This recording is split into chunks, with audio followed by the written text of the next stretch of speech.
तो मॉड्यूल 1 से 37% क्वेश्चन आते हैं। तो चैप्टर 2 है टाइम वैल्यू ऑफ मनी, बहुत इजी है। Time value money, concept of annuity और परपेचुटी। ठीक है, तो टाइम वैल्यू ऑफ मनी क्या होता है? The value of money does not remain the same at all the point. या तो आज जो पैसे की वैल्यू है वो हमेशा उतनी नहीं रहेगी। The money available at the present time is worth more than the same amount in the future. जो आज 100 रुपए है, एक महीने बाद जो 100 रुपए होगा उसकी वैल्यू डिफरेंट होगी। ठीक है, it has the potential to earn return. ठीक है, कंसिडरिंग द फॉलोइंग। जैसे यहाँ पे आपने 100 रुपए रिसीव किया या 100 रुपए बाद रिसीव कर रहे, एक महीने बाद रिसीव कर रहे हो, तो दोनों की वैल्यू अलग होती है।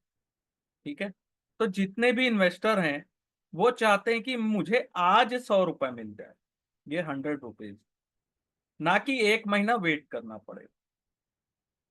The amount to be received has the same value. The preference is attributed to the following.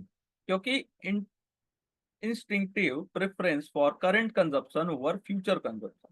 Ability to invest the 100 for a month like a bank account और डिपॉजिट और अर्न रिटर्न। जैसे आज मैं जो 100 रुपए मेरे पास आया, उसको अगर मैं बैंक में डिपॉजिट कर देता हूँ तो मुझे उसमें कुछ ना कुछ रिटर्न जनरेट होके मिलेगा। ठीक है, तो ₹100 available now is not equivalent to ₹100 receive after month. तो जो the value is associate with the same sum of money receive at various point on time is called time value of money, TVM। ठीक है, time value of money receive in earlier period as compare to receive in later time period will be higher. आज जो पैसा मैं receive करता हूं, 2 महीने बाद अगर रिसीव करूं तो आज जो वैल्यू बन रही है वो हाई है as compare to 2 month later. Since most decision in finance involve cash flow spread over more than one period, monthly, quarterly, yearly. ठीक है, तो आपको महीने भर बाद मिलेगा कुछ पैसे, साल भर बाद क्वार्टरली भी मिलते हैं। तो time value of money is key principle in financial decision making. तो हमेशा याद रखना, जब भी अपन फाइनेंशियल डिसीजन लेते हैं तो टाइम वैल्यू ऑफ मनी सबसे इंपॉर्टेंट पॉइंट होता है। ठीक है, जैसे यहाँ पे कुछ लिखा है, क्या आप जानते हो DYK और हिस्टोरिकल पर्सपेक्टिव? रिकॉर्ड डेटिंग या थोड़ा थ्योरी है, इसको पढ़ लेते हैं। 5000 BC में मिसोपोटेमियन, हिटीज, फिनोसियंस, इजिप्शियन चार्ज इंटरेस्ट, वो चार्ज करते थे इंटरेस्ट जब वो लोन लोन करते थे ऑलिव, डेट, सीड और एनिमल। ठीक है, तो तब से वो प्रथा चली आ रही है। The time value of any loan item was perhaps easy to see with the loading of seed because any successful plant seed would yield a plant that will produce additional seed. ठीक है, it was wise to get seed in the ground both in yield और healthy crop to have more seed in for future plant. ठीक है, जैसे money में time value है, तो आज का के पैसे को साल भर बाद के पैसे से कंपेयर नहीं कर सकते। जैसे 100 रुपए आपने रिसीव किया, उसको 6 महीने के पर एनम इंटरेस्ट में डाल दिया, तो आपको महीने बार बाद 100 रुपया और 50 पैसा उसमें इंटरेस्ट मिल गया। ठीक है, तो 50 पैसा कंपनसेशन हुआ। ठीक है, तो इससे क्या सीख मिलती है यहाँ पे अपने को कि future inflow are discounted by relevant rate to reach their present value. This rate is known as discount rate और रिटर्न रेट और इंटरेस्ट। ठीक है, present flow are increase at relevant rate to reach their future value, उसको बोलते हैं compound interest.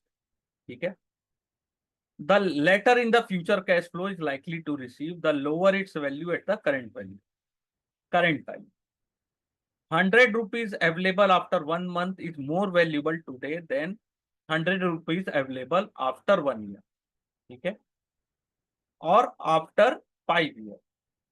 The higher the discount rate, the lower the present value of future cash flow. Higher rate means the investor have to forego more return opting to receive the money today instead of future cash। ठीक है, important parameters क्या क्या है? Cash inflow और outflow. This could be either in the form of single period cash flow or in the form of annuity or stream of uneven or even cash flow. Rate of interest known as compounding rate or discounting rate or reinvestment rate. Time period annual, monthly, quarterly. Frequency of cash flow जो कि fix नहीं हो, ठीक है। Present value को calculate कैसे किया जाता है? Present value is the amount that would pay today for a cash flow that come in the future. It brings the future value down to today's price. It is based on principle of time value of money, that value of money keep reducing at time passes. ठीक है, दो तरीके हैं present value calculate करने के लिए. Present value equal to future value divided by 1+r का power n. तो एफ हो गया फ्यूचर वैल्यू, पीवी हो गया प्रेजेंट वैल्यू, आर हो गया रेट ऑफ इंटरेस्ट, एन हो गया नंबर ऑफ कंपाउंडिंग, यानी कि 1 मंथ का है, 12 मंथ, 1 मंथ है कि ईयरली है. ठीक है, प्रेजेंट वैल्यू को कैलकुलेट ऐसे भी किया जा सकता है. PV equal to C divided by 1+r का पावर है.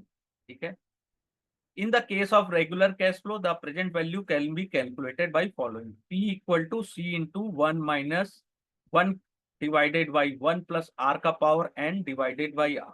ठीक है, तो इसके लिए कैलकुलेटर रहता है, इजीली कैलकुलेट हो जाता है. देखिए, श्याम ने, एक एग्जांपल है, receive sum of 6,500 a year for the next 8. Shyam को हर साल 6,500 रुपए मिलने वाले नेक्स्ट 8 साल के लिए. तो कितना उनको टोटल लमसम मिलेगा 8 साल में? ठीक है, तो उसको कैलकुलेट करना है. तो यहाँ देख लीजिए कैलकुलेट किया गया है, तो इसकी वैल्यू आ जा रही है 38,830. The present value can also be arrive at using the formula for regular receipt. Same यहाँ भी कैलकुलेट कर सकते हैं. Present value equal to 6,500 into 1+1 minus 1 divided by 1.07 का पावर 8 डिवाइडेड बाई 0.07. ठीक है, इसमें एक्सेल सीट में अगर आप डायरेक्ट इसको पुट करते हो तो इसमें ज़्यादा कैलकुलेशन नहीं करना पड़ता है, ये डायरेक्ट इसकी वैल्यू यहाँ पे आ जाती है. ठीक है, इसका फॉर्मूला को याद रखिएगा, हो सकता है यहाँ से क्वेश्चन कभी कभार पूछता है. फ्यूचर वैल्यू का फॉर्मूला क्या है? Just opposite. यहाँ पे जैसे अपन ने प्रेजेंट वैल्यू का देखा, present value equal to future value divided by 1+r का पावर n. तो यहाँ पे just future value equal to present value into 1+r का पावर n. सेम है. यहाँ पे एक एग्जांपल दिया है कि कृष्णा ने 5 लाख इन्वेस्ट किया इन अ 5 ईयर बैंक डिपॉजिट, जिससे उसको 8% कंपाउंड एनुअली मिल रहा है. तो पहला सिनारियो है कि उस इंटरेस्ट को उसने पे कर दिया college fees of his daughter, और दूसरा है कि उसने उसे वापस क्यूमुलेटिव ऑप्शन चूज किया और इंटरेस्ट जो भी मिलेगा वो उसको मैच्योरिटी में ही मिलेगा. ठीक है, तो सिनारियो 1 में 5 लाख इंटू 8% इंटू 5 ईयर, तो आपको 2 लाख रुपए मिला. तो यहाँ पे आपको ज्यादा प्रॉफिट नहीं हुआ. लेकिन सिनारियो 2 में जो भी आपको रेट ऑफ इंटरेस्ट एनुअली मिलते गया उसको आपने री इन्वेस्टमेंट कर दिया, तो आपको 2,34,000 रुपए एक्स्ट्रा मिला, यानी कि 34,664 रुपए एक्स्ट्रा मिला अगर आपने उसको री इन्वेस्टमेंट किया. सिनारियो 3 क्या है कि उसने इंटरेस्ट कंपाउंडेड क्वार्टरली. आपका जो इंटरेस्ट है वो क्वार्टरली कंपाउंड हुआ, and this require the rate to be divided by 4.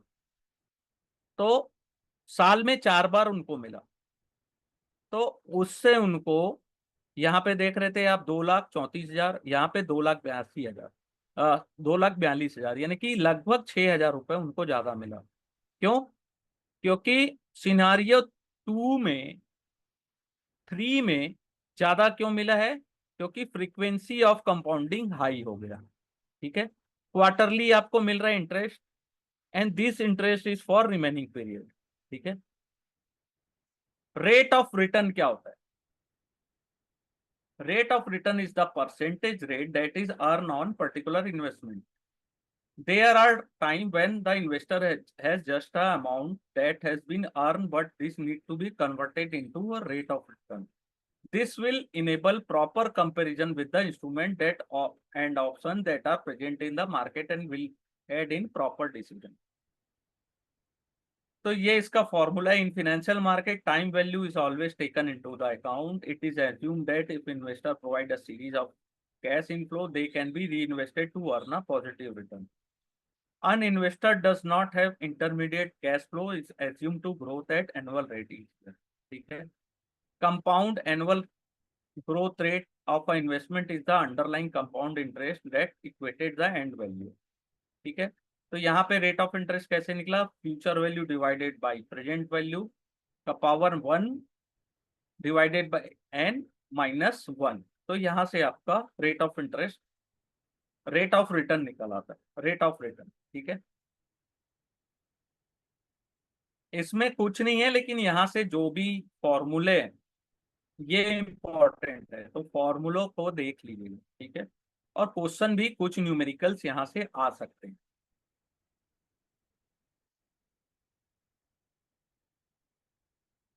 Periodic investment or payout. There are lot of area where the investor will making a regular or periodic payment. The most common example is that of loan, जहाँ पे आपको EMI paid करनी होती है.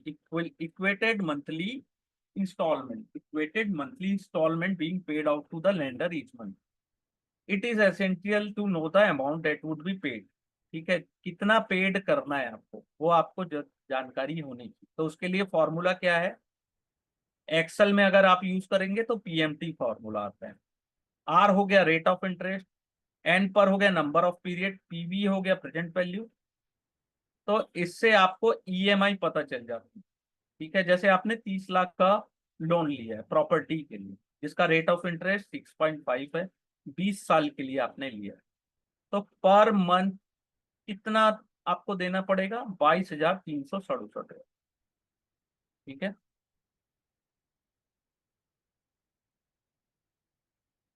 अगर interest rate थोड़ा सा fall होता है 6.25, तो आपको कितना कम देना पड़ेगा, 400 रुपया लगभग.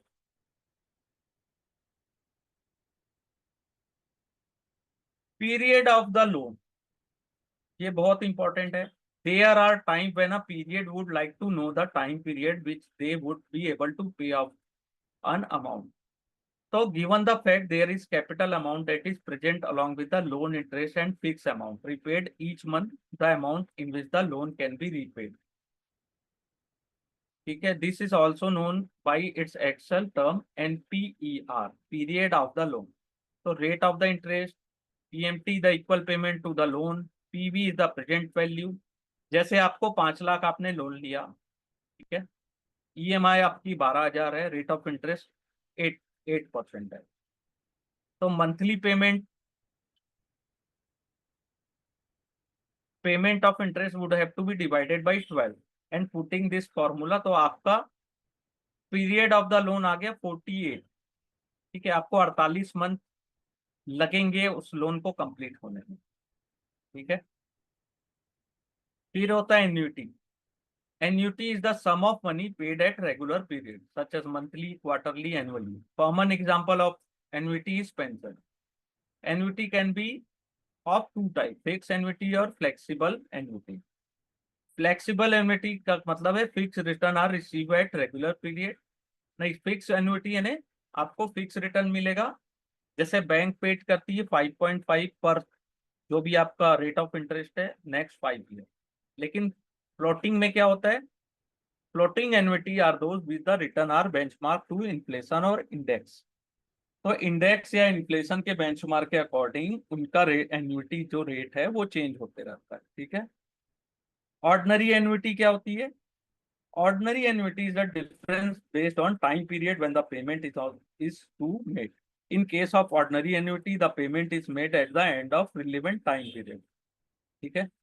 जितनी भी एन्युटी होती है are of the type are payment come at the end of the period. ठीक है. Consider as a example of bond, जहां पे आपको which pay out sum of money this is receive at the end of the year. ठीक है, if the payment is made annually, ठीक है, this become ordinary annuity, यानी कि आपको जो भी पेमेंट मिलेगी ईयर के एंड में मिलेगी। The calculation for ordinary annuity can be done as a normal present formula. ठीक है, ये इसका फॉर्मूला है, इसको याद कर लीजिएगा, कोई ज्यादा बड़ा नहीं है। Annuity due, this is a change that occur at the annuity due as compared to ordinary annuity. This is with respect to the time period when the payment is made. Payment is made at the start of the period instead of the end of the period. Will impact the value of annuity.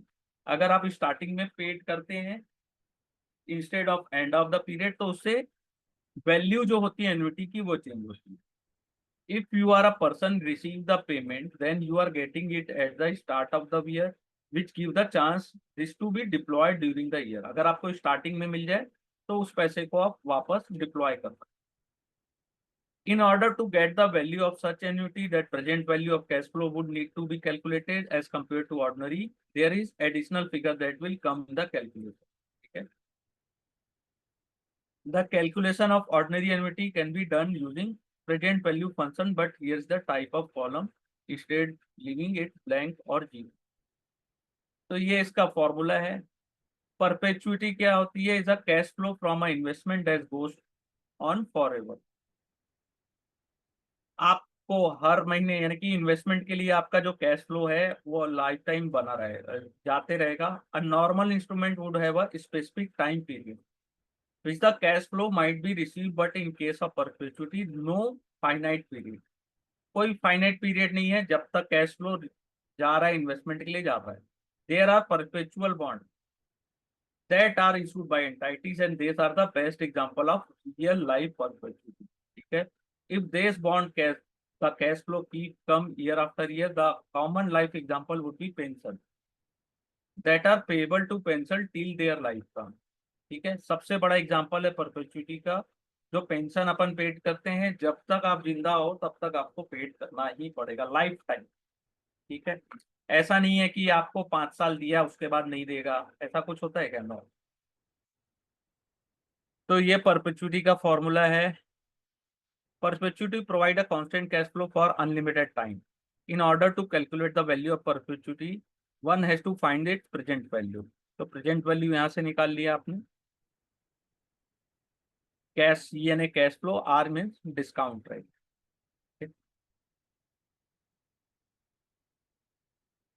तो next class में अपन chapter 3 देखेंगे। Okay, कल होगी next